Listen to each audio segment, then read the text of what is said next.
السلام عليكم ورحمة الله وبركاته. حبايبي وحشوني جدا جدا جدا. عارفة ان انا اتأخرت كتير قوي في الفيديوهات، ما بنزلهاش، بس النهارده جايه لكم عشان اقول لكم حاجه مهمه.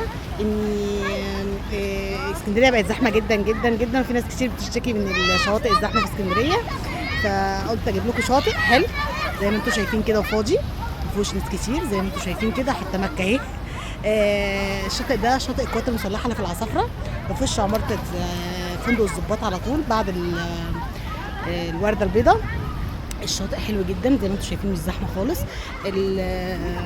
الفرد ب 100 جنيه، مش غالي، مش غالي يعتبر بان انت هتقضي يوم.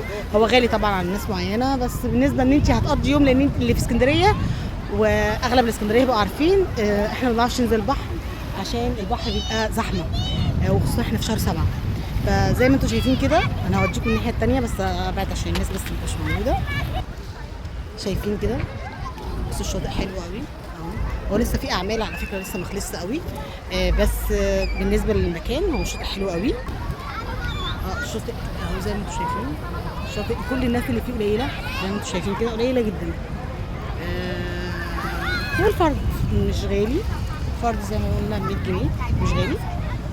بالنسبه لناس معينه طبعا غالي انا عارفه، بس انا بتكلم على الاسكندرانيه اللي ما بيعرفوش، زي حالاتنا كده، حمزه ومكه، ما بيعرفوش يروحوا الا يصيفوا بره، وما نقدرش ساعات نصيف بره.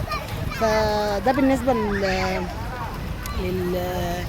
للشاطئ اللي في اسكندريه، ده من احسن الشواطئ، برشحه لكم جدا. هو الفرد ب 100 جنيه، بيفتح من 7 الصبح لحد 7 بالليل، في وش عمارات فندق الضباط، فاضي امن للاطفال. الحته دي كلها تعتبر كده للاطفال، وجوه شويه ليكم.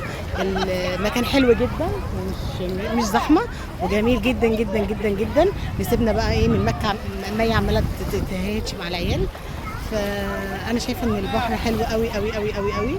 يا رب يعني يفيدكم كل الاسكندرانيه اللي مش عارفين ينزلوا البحر بسبب الزحمه. ده حلو، يا رب بس في الفيديو يفيدكم لاي حد كمان مش اسكندراني وجاي يصيف، وبالنسبه للزحمه مش قادر، فدوت حلو وب 100 جنيه الفرد. يا رب كنت فدتكم في الفيديو ده. يلا اشوفكم على خير، السلام عليكم.